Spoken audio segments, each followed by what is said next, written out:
지난주에 우리 청년들이 쿰 캠프에 참여했습니다. 그 캠프에 참여했는데요, 선교 캠프거든요. 쿰이라는 말은 고신 유스 미션, 그래가지고는 고신교단에 있는 청년들의 선교를 독려하는 그런 캠프입니다. 그 캠프에 참여했는데 본부장, 우리 고신 선교를 통괄하는 본부장님이 설교를 했는데요, 그 설교 가운데 예화를 하나 이야기한 게 여러분에게 제가 한번 나누려고 지금 그 이야기를 합니다.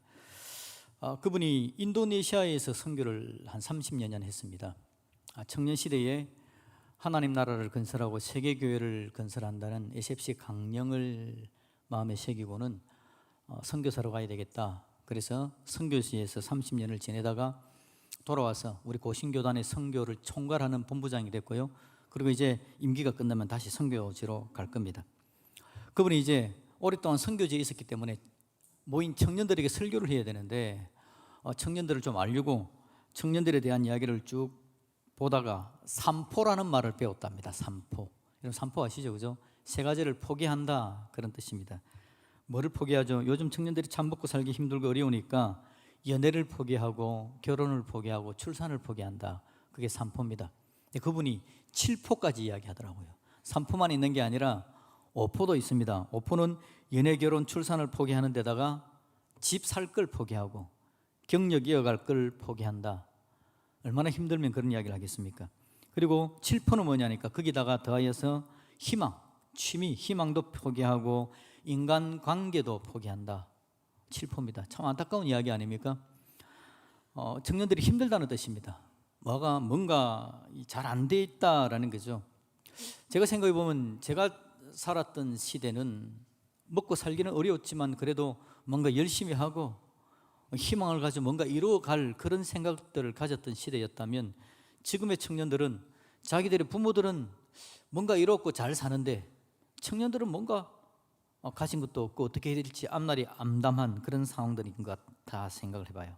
7포를 이야기합니다. 근데 여러분, 제가 이게 정확하게 기억이 안 나서 네이버에 들어가서 검색을 했잖아요. 3포, 5포, 7포 내용이 정확한 게 기억이 안 났어. 그러니까 여러분, 네이버에는 위키백과사전에 9포까지를 이야기하더라고요. 방금 이야기한 그 7포에다가 두 가지를 더 추가해서 신체적인 건강과 외모까지도 포기한다, 그 이야기가 들어있었습니다. 참 피곤하고 힘든 세대다라는 생각을 해봅니다. 이런 걸 가지고 우리는 이야기하기를 앞이 안 보인다라고 이야기를 합니다. 앞이 안 보이게 다양한 어려움들이 그냥 계속 짓눌러 온다라는 거죠.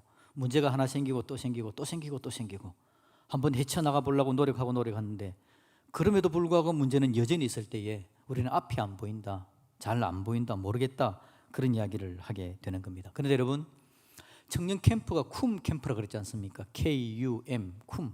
저기도 있죠, 그죠? 쿰 캠프라고 이야기하는데, 근데 고신 유스 미션이면요, 유스 할 때 가운데 Y부터 시작돼야 되는데 저기다가 U를 넣어 놓았는데요, 의도를 이야기하더라고요. 두 가지 중의적인 의미가 있는데, 하나는 청년 캠프이기도 하면서 말 자체가 쿰입니다. 여러분, 어디서 많이 들어본 거 아닙니까? 달리다 쿰 할 때 그 쿰입니다. 성경에 나오는 달리다 쿰은요, 소녀야 일어나라 라는 뜻입니다. 소녀야 일어나라. 그래서 쿰은 일어난다는 뜻이 쿰입니다. 그래서 쿰 캠프, 그래가지고는 청년들의 선교가 일어나고 청년들의 인생 가운데 일어나는 인생이 되었으면 좋겠다라는 의미로 쿰이라는 말을 사용했다라고 이야기를 하더라고요.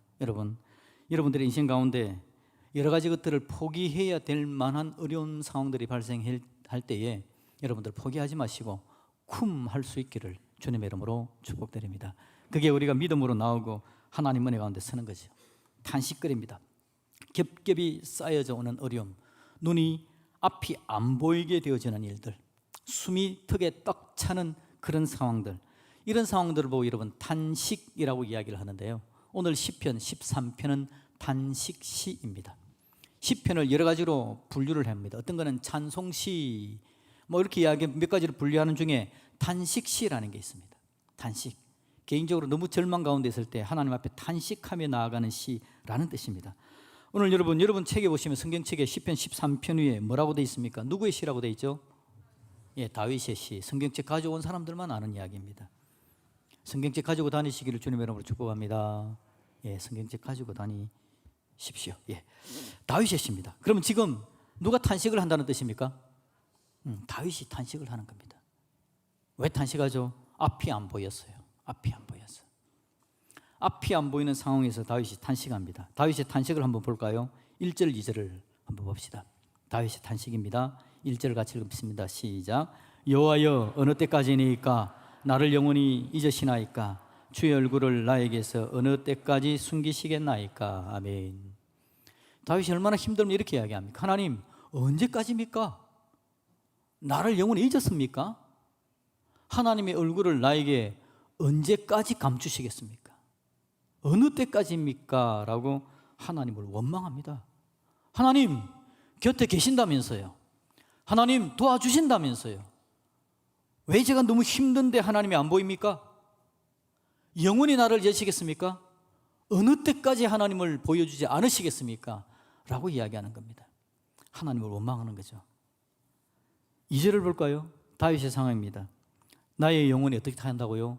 번민하고 종일토록 마음에 근심하기를 어느 때까지 해야 되겠습니까? 마음에 번민이랍니다. 영혼이 번민하고 마음에 근심이 일어납니다. 그런데 이걸 보고 있는데요, 내가 힘든 상황인데 내 옆에 지금 누가 있습니까? 내 원수가 있습니다. 내 원수가 나를 치며 자랑하기를 어느 때까지 해야 되겠습니까? 여러분 가운데 원수 있나요? 원수가 있으면 사람들 앞에는 이 사람이 내 원수다라는 이야기 하지 마시고 누구한테 하면 됩니까? 하나님한테 가서 하십시오. 하나님, 저놈이 내 원수입니다.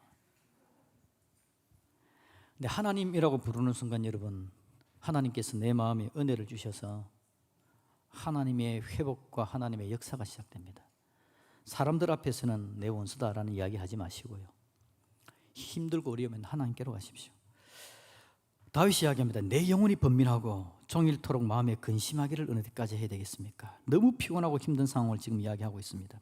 깊은 탄식 가운데 나가 있는 상황입니다. 그래서 여러분, 다윗이 3절에 하나님 앞에 이렇게 해달라고 이야기를 합니다. 같이 한번 읽어봅시다. 여호와 내 하나님이여 나를 생각하사 응답하시고 나의 눈을 밝히소서. 두렵건대 내가 사망의 잠을 잘까 하오며. 아멘. 오늘 설교 제목이 뭐라고요? 나의 눈을 밝히소서. 다윗이 하나님 앞에 그렇게 이야기하는 겁니다. 너무 피곤하고 힘든 상황이어서 하나님, 내가 아무것도 안 보입니다. 탄식거리들이, 문제거리들이 나를 3포, 5포, 7포, 9포하게 하는 일들이 너무 많아서 앞이 안 보이는 상황입니다. 하나님께서 내 눈을 좀 밝혀주셔야 되겠습니다. 눈이 밝지 않으면 무슨 일이 생긴다고요? 내가 사망의 잠을 잘까 하오며. 깊은 절망에서 내가 사망의 잠을 잘까 두려우니 하나님 내 눈을 좀 밝혀주십시오. 이게 지금 다윗의 기도의 내용입니다. 여러분, 사망의 잠이 오게 됩니다. 아무것도 안 보이면요, 깊은 절망 속에서 사망으로 가는 거죠. 내가 누군지 안 보입니다. 하나님이 누군지도 안 보입니다. 나를 괴롭히고 내 인생 가운데 문제가 있는 게 무슨 원인, 왜 오는지도 안 보이는 겁니다. 안 보이면요, 하나님이 어떤 분이신지도 못 봅니다. 교회 나와서 설교 들을 때는, 찬양할 때는 하나님이 이런 하나님입니다라고 이야기했는데 인생 가운데 문제에 딱 부딪히면 하나님이 어떤 하나님인지 안 보이는 겁니다. 계속해서 문제가 쌓이면요, 내가 안 보입니다. 내 장점도 안 보입니다. 내 존재가 얼마나 중요한지도 안 보입니다. 안 보이니까 하나님도 안 보이고 나도 안 보이니까 네 인생이 더 처절해져 가는 겁니다. 탄식합니다. 탄식하게 만들고 정신 못 차리게 만들어서 깊은 잠에 빠져들게 하는 게 사탄이 하는 일입니다. 여러분, 청년들이 안 보이면 어떻게 하죠? 앞이 안 보이니까 모든 걸 포기한다 그랬잖아요. 3포, 5포, 7포, 9포 하고 나면 어떻게 되겠습니까? 안 보이면, 그래서 청년들 중에서는 방 안에 들어가서 안 나오는 청년들이 있습니다. 커튼 쳐놓고 깜깜하게 해놓고 그냥 방 안에서 안 나오려고 그럽니다. 모든 것이 포기됩니다.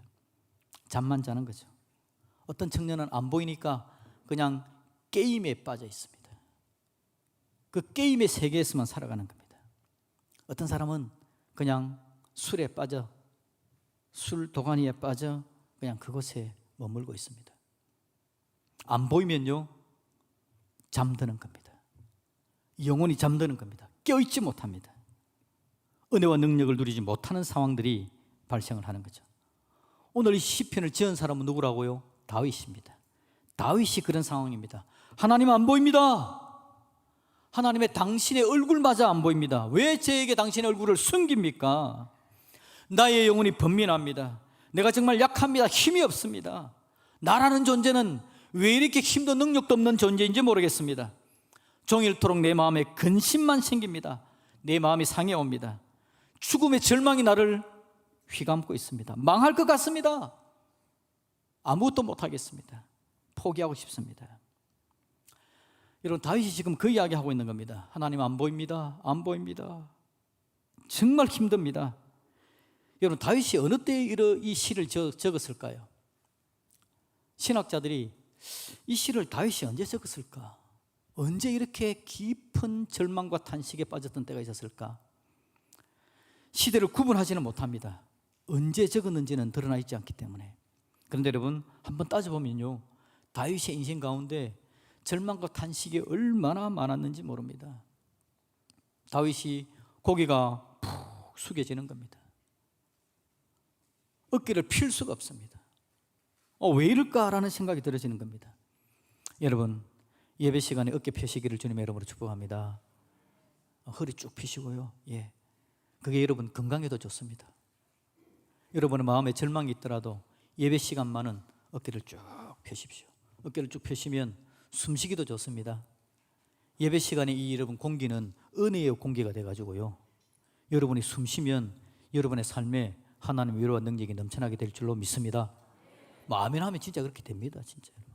제가 그럼 다른 데 공기 이야기하는 것도 아니고 예배 시간에 어깨 펴고 숨 잘 쉬라고 이야기했는데 저보고 누가 이단이라고 이야기할 사람 있습니까? 그게 은혜의 공기다. 이거는 내가 말하고도 말을 잘한 것 같네. 하나님은 우리의 어깨를 피게 하신 하나님이십니다. 우리의 삶의 은혜와 능력을 대주는 분이죠. 그런데 다윗의 삶 가운데 그 하나님이 안 보여서 그냥 고개가 숙여질 때가 있었다라는 겁니다. 다윗이 그렇게 절망 가운데 있을 때를 한번 생각해 보면요, 자기 아들 압살롬이 반란을 일으켰을 때입니다. 누가 이 반란을 일으켰다고요? 자기 아들이 반란을 일으키는 걸 여러분 다윗이 경험한 겁니다. 여러분, 아들한테 한 소리 들은 적 있습니까? 제가 전에 이야기했죠. 운전하는데요, 명절이어서 승합차를 가지고 운전을 하고 간 겁니다. 그런데 제가 요즘 왜 그렇게 된지 모르는데 총기가 조금 떨어졌는지 왼쪽에 오는 차를 보면서 좌회전 하려고 하는데 오른쪽에 오는 차를 잠깐 제가 놓쳤습니다. 그래가지고 서로 약간 끽 하고 서는 상황이 발생했거든요. 우리 아들이 지도 운전할 줄 안다고 아빠! 한마디 하는데 속이 얼마나 상하는지. 아들한테 한 소리 들어봤습니까? 여러분, 압살롬이 반란을 일으켰답니다. 압살롬이 자기 아들을 지금 반란을 일으킨 겁니다. 그런데 여러분, 이 반란이 얼마나 심각했던지 다윗이 힘이 있어서 꽉 제압을 할 수 있으면 모르는데요, 다윗이 도망가는데, 감난산을 넘어서 도망가는데 맨발로 울며 올라갔답니다. 따르는 백성들도요, 자기 머리를 풀고는 울면서 올라갔다라고 이야기합니다. 그렇게 도망가고 있는데, 여러분, 한참 가고 있는데요, 어떤 사람, 시므이라는 사람이 옵니다. 이 사람은 사울하고 가까운 사람 쪽인데, 사울이 죽고 나서 다윗이 왕이 됐잖아요. 그래서 이 사람 마음에는 다윗 때문에 사울이 죽었고 다윗은 반란을 일으킨 자고, 그래서 다윗을 너무 싫어하는 마음을 가지고는 도망가는, 아들 때문에 맨발로 도망가는 다윗을 향해서 돌을 던지면서 피를 흘린 자여, 피를 흘린 자여, 사악한 자여, 가라 가라 하고 고함을 질러버립니다. 다윗이 얼마나 심장이 상하는 일이 발생하는지 모릅니다. 다윗 여러분, 정말 탄식할 탄식거리들이 얼마나 많은지 몰라요. 얼마나 힘들고 어려웠던지 주위에서 신하들이 이야기하죠. 다윗 임금, 여러분, 그래도 다윗인데 따라가는 옆에 병사들이 많이 있을 거지 않습니까? 보내시면 저 시므이 그냥 없애버리고 오겠습니다. 놔둬라. 바른 말 하잖아. 그러면서 절망해서 도망가는 다윗, 탄식 가운데 가는 다윗의 모습을 보는 거죠. 여러분, 절망하고 있을 때 절망이 더해지는 겁니다. 절망하고 있을 때 절망이 더해지면요, 앞이 안 보이는데 앞이 안 보이는 일이 더 더해지면 정말 사망의 잠을 자는 것처럼, 더 이상 회복은 없는 것처럼 느껴질 때가 있는 겁니다. 다윗이 사울로부터도 공격을 당했습니다. 사울로부터 여러분 죽음의 위기를 얼마나 많이 당했는지 몰라요. 사울이 평생에 자기가 해야 될 중요한 사명 중에 하나로 다윗을 죽이려고 마음에 결심을 가집니다. 얼마나 많이 괴롭혔겠습니까? 다윗이 도망을 갔는데요, 노읍이라는 땅으로 도망을 갑니다. 아히멜렉이라는 제사장이 있었고요, 그곳에 가서 다윗이 우리한테 먹을 걸 좀 주세요. 나와 나를 따르는 사람들이 너무 허기집니다. 그랬더니 이 아히멜렉 제사장이 다윗에게 하나님 앞에 드린 진설병의 떡을, 거룩한 떡을 주면서 너희들이 3일 동안 거룩함을 유지했다면 이거 먹어도 된다라고 이야기하고 내놓습니다. 다윗이 예, 가능합니다 하고는 얻어먹죠. 그리고는 거기서 다윗이 죽었던 골리앗의 칼까지도 이제 받아가지고 나오는 장면이 있어요. 그런데 그 옆에 누가 있었느냐, 그것을 지켜보던 도액이라는 사람이 있었습니다. 에돔 사람이었는데요, 나중에 이러면 이 도액이 어떻게 하는지 압니까? 사울한테 고발을 합니다. 사울한테, 임금님, 이 아히멜렉 제사장이 다윗과 그 무리들에게 떡을 주고요, 골리앗의 칼까지도 줬습니다. 사울이 이야기하죠. 자기 부하들에게 누가 가서 저 제사장들 다 죽여라 라고 이야기합니다. 아무도 꼼짝을 못합니다. 어떻게 하나님의 제사장을 죽입니까? 그때 누가 나섰는지 압니까? 이 도액이 났습니다. 도액이 나서가지고 하나님의 제사장들을 다 죽여 넘기는 겁니다. 다윗의 마음이 얼마나 절망이 되겠습니까? 자기를 도와준 제사장 가문이 멸절을 당해버리는 겁니다. 다윗은 절망의 절망이 계속해서 이어져가는 상황들을 경험하게 되죠. 그 상황에서 다윗은 여러분 힘이 없습니다. 힘이 있어가지고 가서 원수라도 갚았으면 좋겠는데 힘이 없어서 그 상황에서 도망을 어디로 가느냐 하니까 가드 왕에게 도망을 갑니다. 아기스라는 왕인데요, 여러분 가드는 혹시 어느 지파인 줄 압니까? 블레셋입니다. 블레셋은 이스라엘과 계속해서 역사적으로 원수가 되고 적대 관계에 있었는데, 블레셋의 장군 중에서 제일 유명한 장군이 누구죠? 골리앗. 다윗이 골리앗을 죽였거든요. 그런데 그 가드로 다윗이 도망을 간 겁니다. 왜냐하니까 사울이 너무너무 죽이려고 그러니까 그곳밖에는 피할 데가 없어서 그쪽으로 피해간 거죠. 그런데 그 가드 왕의 신하들이 다윗을 알아봅니다. 임금님, 저 다윗을 데려오면 어떻게 하려고 그럽니까? 다윗이 누굽니까? 골리앗 죽인 자 아닙니까? 사울은 천천히요, 다윗은 만만이라고 이야기한 그 엄청난 다윗이 저놈입니다. 저놈을 어떻게 하려고 데려왔습니까? 다윗이 분위기를 보니까 거기 있으면 죽을 수도 있을 것 같아요. 어떻게 하는지 압니까? 미친 채를 합니다. 그리고는 침을 질질 흘리면서 수염으로 침이 흘러나오게 만듭니다. 다윗이 여러분 처절한 삶을 살았습니다. 얼마나 처절했는지 몰라요. 그래서 가드 왕이 뭐라고 이야기하냐니까 우리 땅에 미친놈이 없어서 저놈까지 데려왔느냐. 그리고는 다윗이 목숨을 부지하고 도망쳐 나오게 되는 거죠. 이런 걸 경험했던 사람이 여러분 다윗입니다. 그 다윗이 얼마나 심각한 고통을 당하는지. 여러분 주위에 있는 것들이 여러분들을 얼마나 공격해 오는지 모릅니다. 힘들게 하는지 모릅니다. 그런데 여러분, 제가 성경을 읽으면서 보는 건요, 다윗이 제일 힘든 공격을 받은 게 언제일까 생각해 보면 이때도 아닌 것 같습니다. 제가 보는 건요, 다윗이 제일 심각하게 공격을 받은 건 바로 그겁니다.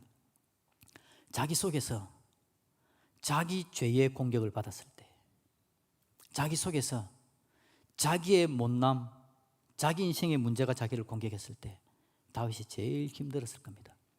그래도 다윗이 하나님의 사람이고 하나님의 이름을 높여드리고 찬양하고 예배하고 하나님의 성전에 하나님의 언약궤를 갖다 놓을 줄 아는 사람이었는데, 다윗이 시간이 지나자 마음이 느슨해지면서 우리아의 아내를 취할 탐심을 가지는 겁니다. 우리아의 아내를. 선지자가 와서 그것을 지적하는 겁니다. 야, 이 나쁜 놈아 라고 지적하는 거죠. 그랬을 때 다윗이 예, 제가 잘못했습니다 라고 이야기할 때 자기 자신이 얼마나 처절했겠습니까? 내가 그래도 좀 하나님을 믿고 하나님 섬기고 내가 그래도 다른 사람들 앞에서 하나님 손에 들린 왕이라는 이야기를 좀 듣고 하나님께서 기뻐하는 방향으로 간다라고 생각하고 있었는데 내 안에서 이런 문제가 올라와서 이런 죄를 저지르다니. 다윗 여러분 잘 됐습니다. 왕의 역할을 잘했기 때문에 나라가 좀 평안하고 안전하게 든든하게 섰습니다. 그럴 때 또 다윗에게 쑥 들어오는 마음이 있었죠. 자기를 높이고 싶은 마음이 듭니다. 자랑하고 싶은 마음이 드는 거죠. 하나님께서 도와주고 하나님께 기도하고 하나님께서 인도하셔서 그 처절한 순간 쫓기고 쫓기는 상황에서도 하나님께서 구원해 주셔서 하나님께서 왕으로 삼아 주셨건만 그 마음에 내가 했다라는 자랑하고 싶은 마음이 올라온 거죠. 그래서 여러분 다윗이 말년에 뭐 합니까? 신하들을 보내가지고 백성들의 숫자를 파악하게 합니다. 내가 만들어 놓은 왕국에 백성들의 숫자를 내가 자랑하고 싶다라는 마음이 생긴 거죠. 그래서 하나님께서 또 다윗을 징계합니다. 여러분 다윗이 다른 그의 공격을 받았을 때는 버텨내고 이겨내고 힘들지만 그렇게 달려갔는데 자기 안에 있는 죄, 자기 안에 있는 문제가 자기를 공격해서 그래도 내가 하나님의 사람인데 라는 생각을 가지고 있던 다윗을 무너뜨리고 넘어뜨렸을 때에 그의 탄식은 더 깊어가지고 그의 절망은 얼마나 끝없이 절망의 자리로 내려갔을까요? 다윗 탄식이 바로 이겁니다. 어느 때까지입니까 하나님? 어느 때까지입니까? 하나님도 보이지 않고 내 인생에 변화도 없고 내가 좀 구원을 누리며 하나님 사람답게 살고 싶은데 어느 때까지 내가 지금 이 자리에 있습니까? 안 보이는 상황입니다. 탄식만 넘쳐날 뿐이다 라는 거죠. 이럴 때 여러분 하나님조차 안 보이는 그때 누가 비웃는다고요? 원수들이 비웃는 겁니다. 다윗 너 좀 한다며. 그런데 지금 그렇게 쫓겨다니고 있니? 다윗 너 좀 한다며. 그런데 너 그렇게 죄를 짓고 있니? 막 이런 이야기가 들리니까 얼마나 절망 가운데 깊이 빠지게 되는지 모릅니다. 여러분 혹시 여러분의 삶에 주위에서 문제가 발생하여서 여러분들을 어렵게 만드는 탄식의 끓이도 있고 여러분 속에도 문제가 많아서 죄가 많아서 여러분 스스로를 넘어뜨리게 하는 일들이 생겼을 때에 여러분 속에 혹시 절망이 생긴다면 그건 하나님이 주는 것이 아닌 줄로 믿으시기를 바랍니다. 하나님은 절망하게 하는 분이 아니라 하나님은 회개하게 하시는 하나님이십니다. 하나님은 절망에서 우리 인생이 좌절하고 절망하고 주저앉아 깊은 잠에 빠져들도록 두는 분이 아니라 하나님은 마음을 끄집어 당기시고 회개하여서 일으켜 하나님의 살아오름으로 쿰하도록 일어날 수 있도록 도와주시는 분이 바로 우리 하나님이라는 거죠. 혹시라도 지금이라도 여러분들의 마음속에 절망이 사로잡고 있고 탄식이 되어지고 그냥 깊은 잠으로 빠져갈 것 같으면 이건 하나님이 원하시는 게 아니다. 그런 경우들이 있습니다. 특히 여러분 마음이 좋은 사람일수록 그런 부분들이 있거든요. 마음이 좋은 사람, 믿음이 좋은 사람일수록 그런 부분들이 많습니다. 믿음이 좋고 마음이 좋은 사람들은 하나님 앞에 살려고 노력하거든요. 그런데 문제가 발생하고 어려움이 생겼을 때에 마음에 더 깊은 절망이 되는 겁니다. 내가 왜 이러지? 내가 왜 이러지? 그래서 절망 가운데 일어나지 못하는 경우들이 종종 생깁니다. 꼭 기억하십시오. 그때일수록 하나님은 여러분과 함께 계시면서 일으켜 세워주기를 원하시는 분이 바로 우리 하나님이시다. 다윗처럼 탄식할 수 있기를 주님의 이름으로 축복합니다. 탄식은 다른 게 아니라 여러분 여기서 탄식은 기도를 이야기하는 겁니다. 하나님을 원망하고 가도 됩니다. 하나님 왜 이러세요? 하나님 왜 이렇게 멍청하십니까? 하나님 왜 이렇게 매정하십니까? 좋습니다 여러분. 하나님께 그렇게 나가십시오. 왜냐하니까 다윗도 그렇게 한 겁니다. 이 본문의 이야기가 여러분 자 가만히 읽어보면 하나님 왜 이렇게 매정합니까? 하나님 왜 이렇게 멍청합니까? 라는 말이 여기에 포함되어져 있는 겁니다. 그런데 여러분 하나님 앞에 그렇게 나아가는 것은 기도입니다. 하나님은 여러분의 그런 마음조차도 받아줄 수 있는 분이 바로 우리 하나님이신 줄로 믿습니다. 대신에 여러분 이런 상황이 발생했을 때 하나님께로 가는 게 아니라 사람들끼리 모여서 모의하고 이야기하고 원망하고 불평하는 건 아무 도움이 되어지지 않습니다. 하나님께로 나아가십시오. 하나님께로 나아가 탄식할 때에 하나님은 여러분의 인생을 붙잡아 주시고 이렇게 세우시는 위대한 하나님이 바로 우리 하나님이신 줄로 믿습니다. 우리 하나님은 여러분 우리를 떠나는 분이 아닙니다. 다윗이 이야기하잖아요. 하나님 왜 안 보입니까? 하나님 왜 떠나 계십니까? 결론은 여러분 뭔지 압니까? 하나님 우리를 떠난 적이 없습니다.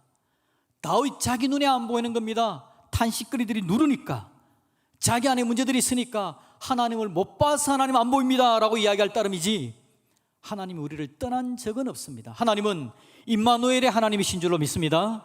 하나님은 우리 곁에 오셔서 함께 하시고 우리를 붙잡아 주시는 분이 바로 우리 하나님이십니다. 하나님 우리를 떠난 적이 없습니다. 예수님께서 십자가에 죽으시고 부활하시고 가시면서 우리에게 남겨두신 분이 성령 하나님입니다. 성령 하나님의 역할이 뭔지 압니까? 우리 곁에 계시는 겁니다. 우리 곁에 계셔서 우리를 도우시고 인도하시고 우리를 이렇게 세우시는 분, 그분이 바로 성령 하나님이시다라는 거죠. 예수님께서 떠나셔야 되는 이유는 성령님이 우리에게 오셔야 하기 때문에, 그래서 우리와 함께 하시고 임마누엘 하셔서 우리를 붙잡아 주시고 이렇게 세우시려고 하나님께서 성령 하나님 우리 곁에 오신 분이시다라는 겁니다. 하나님은 결코 숨는 하나님이 아닙니다. 우리의 안타까울 때에 곁에 계시면서 안타까움을 가지고 계시면서 우리를 이렇게 세우기를 원하시는 분이지 도망가는 분이 아니다라는 겁니다. 여러분, 하나님 앞에 우리도 다윗처럼 원망하면서, 하나님을 원망하면서 기도할 수 있습니다. 탄식하며 기도할 수 있습니다. 대신 기도해야 됩니다. 다윗처럼 기도합시다. 하나님, 내 눈이 밝히 보이게 하여 주십시오. 이대로 계속 두면 사망의 잠을 잘까 두렵습니다. 탄식거리 때문에, 유혹거리 때문에, 어려움 때문에 내가 더 깊은 사망의 잠을 잘까 두렵사오니 하나님 은혜 내려서 내 눈이 보이게 도와주시옵소서. 그렇게 하나님 앞에 기도할 수 있기를 주님의 이름으로 축복합니다. 여러분은 왜 안 보입니까? 여러분, 안 보이는 거 제가 세 가지 말씀을 드릴게요. 제가 노안이 왔습니다. 저를 보고 젊은 목사라고 이야기해 주는 거 정말 감사합니다. 근데 제가 우리나라 나이, 옛날 나이로는 50대 후반이고요, 이명박 대통령 덕분에 50대 중반이 됐습니다. 이명박이 아니고 누구죠? 윤석열 대통령 때문에 덕분에 50대 중반이 됐습니다. 만 나이로. 그래서 저도 여러분 노안이 왔습니다. 근데 여러분 답답할 때가 있었거든요. 설교할 때는 제가 이제 패드를 활용하기 때문에 글자를 키우고 얼마든지 가능합니다. 약통을 봤는데요, 와, 이게 안 보이는 겁니다. 하루에 몇 알 먹어야 되는지, 한 알인지 세 알인지 1인지 10일인지가 막 눈이 잘 안 보여요. 하여튼 그래가지고 안 보입니다. 이걸 안 보인다고 이야기합니다. 두 번째 안 보이는 건요, 제가 어느 글을 읽은 적이 있는데 미국의 어느 여성이 안타까운 모습이었어요. 자기 아버지에 대한 그리움 막 그걸 담은 건데요, 아버지가 어떤 중환병이 있어가지고, 그때 제가 하도 글을 읽은 지 오래돼가지고 무슨 병인지 모르겠습니다. 약통에 있는 약을 빨리 먹으면 회복되는 겁니다. 그래서 그 약을 딸이 늘 구비해주고 아버지가 먹고 그러는 거예요. 그런데 약통의 약이, 앞에 먹던 약통의 약이 다 떨어지고 이제 새로운 약통을 갖다 놨습니다. 먹으면 되는데 아버지가 죽었습니다. 죽은 이유가 뭔지 압니까? 약통에 보니까 그렇게 글이 적혀 있어요. 눌러서 돌리세요. 눌러서 돌리세요. 여러분, 약통이 바뀌었을 때, 최근에 여러분 우리나라에도 눌러서 돌려야 되는 게 많지 않습니까? 눌러서 돌리면 약통이 열리는 거였습니다. 그런데 아버지가 글자를 몰랐습니다. 글자를 몰랐기 때문에 그 글을 읽지를 못했고 결국은 약을 못 먹고 애타다가 죽게 된 거죠. 여러분, 글자 모르는 것도 안 보이는 겁니다. 저처럼 글자를 알아도 안 보이면 안 보이는 거고요, 글자가 눈에 보여도 못 읽으면 안 보이는 겁니다. 또 여러분, 뭐가 안 보이는 줄 압니까? 어떤 분은요, 의사의 처방을 받았습니다. 약 가져왔거든요. 그런데 나중에 중증으로 가버렸어요. 이유가 뭐냐니까 의사가 처방해 줬는데 의사의 처방보다는 주변에서 이야기하는 사람 이야기 듣고 다른 약, 민간요법을 활용했던 거죠. 그래서 병이 더 깊어져 버렸습니다. 의사를 안 믿는 것도 안 보이는 겁니다. 안 보이는 건 여러분 다양합니다. 글자가 안 보여도 안 보이는 거고, 글자를 못 읽는 것도 안 보이는 거고, 뻔히 내 손에 주어졌는데도 불구하고 안 믿는 것도 안 보이는 겁니다. 안 보이면 깊은 잠에 빠집니다. 안 보이면 은혜도 능력도 못 누립니다. 사탄은요, 다양한 방법으로 우리가 안 보이게 만듭니다. 어떤 사람은 이런 방법으로 안 보이게 만들고 어떤 사람은 저런 방법으로 안 보이게 만듭니다. 안 보여서 깊은 잠들게 하는 거죠. 여러분, 그런데 여러분, 그 안 보일 때 모두가 마찬가지입니다. 어떤 방식으로 안 보이든지 오늘 우리에게는 다윗처럼 탄식하며 기도하는 은혜의 역사가 있기를 주님의 이름으로 축복드립니다. 그러면 여러분, 하나님께서 보이게 하는 방법은 더 많습니다. 사탄이 안 보이게 하는 방법이 아까 여러분 제가 3가지를 이야기했는데, 사탄이 안 보이게 하는 방법이 3가지라면 하나님께서 보이게 하는 방법은 30가지, 40가지, 10,000가지의 은혜를 주셔서 우리를 보이게 하시는 분이 바로 우리 하나님이신 줄로 믿습니다. 그러니 여러분, 우리 하나님의 은혜를 붙들고 의지하면서 하나님, 내가 깊은 잠을 잘까 두려우니 은혜를 더하여 주옵소서. 우리 청년들이 이번에 쿰 캠프에 참여해서 은혜를 많이 받았답니다. 제가 2박 3일간 같이 못 있고 1박 2일만 있다 왔는데요, 우리 청년들이 저를 지나가면서 그곳에 있을 때 저한테 목사님 참 좋습니다, 이런 이야기를 몇 명이 저한테 하는 겁니다. 그래서 제가 걱정을 하면서 옆에 같이 있었는데 그런 이야기를 해주니까 참 좋았어요. 그런데 오늘 아침에도 제가 들었습니다. 어떤 친구가 너무 좋았다고요. 인생 가운데 옆에 있는 좋은 친구들 만나고 해가지고 하나님께서 자기의 은혜를 주신 걸 막 이야기하는 친구를 제가 또 만났습니다. 우리 하나님께서 이번 교회에 우리 청년들을 쿰하게 하신 줄로 믿습니다. 그 눈을 열어주신 겁니다. 그리고는 사망의 잠에 빠져 있는 게 아니라 일어나게 만들고 그 영혼을 깨우시는 하나님의 역사가 이번에 일어났던 거죠. 우리 하나님은요, 다양한 방법으로 우리를 이렇게 세웁니다. 우리의 눈이 감기지 않도록 도우시는 분이 바로 우리 하나님이십니다. 하나님의 은혜의 방편이 어디에서 이어질지 모르니까 여러분, 하나님께서 이끄실 때에 여러분의 마음을 여시고 하나님께서 이끄시는 그곳으로 하나님께로 나아가는 믿음의 역사가 나타나지기를 주님의 이름으로 축복합니다. 그래서 안 보여 절망의 잠을 자는 게 아니라 하나님의 은혜를 보고 일어나 하나님의 능력 가운데 나아가 인생 가운데 하나님의 역사심을 체험하는 하나님의 사람으로 온전히 설 수 있기를 우리 주님의 이름으로 축복드립니다. 아멘.